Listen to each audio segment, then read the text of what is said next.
Bata pa lamang kami ni Bongbong. Alam na ng buong pamilya ang problema sa kanya. Batid ko na nagdadrag siya.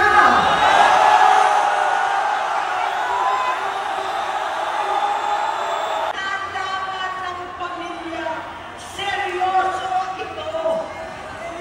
Kinumbinsi ko pa si Bongbong, pakasalan mo na si Lisa.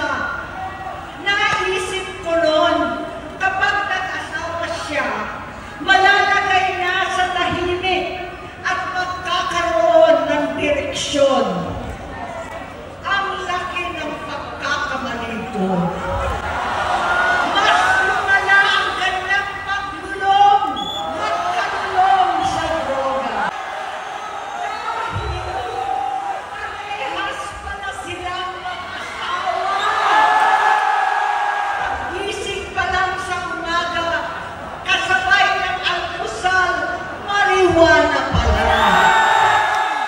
Lahat sila nagiinuman at gumagamit ng cocaine. Kasama ng asawa at barkada. Noong 2016, kasabay ng kampanya ni dating Pangulong Duterte laban sa droga, lumabas ang pangalan ni Bongbong sa listahan. Nakasama siya sa listahan ng mga celebrities, mga artista, Maricel Soriano at iba pa. Nalaman ko na tuloy ang paggamit niya sa mga party na garapalan ng hahain ng droga. Pinagmamalaki pa ng mag-asawang kayang-kaya nila ang microdosing ng cocaine.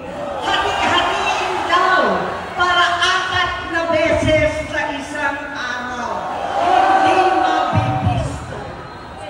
Hindi ako sumama sa loob ng 3 taon dyan sa Malacanang. Dahil lantaran na doon ang inuman, ang paggamit nila ng cocaine at mga bawal na gamot at nagbunga na ito ng mga nakakapinsalang maling desisyon. Hinayaan niyang tumilos ang mga nakatalibot sa kanya. Yung mga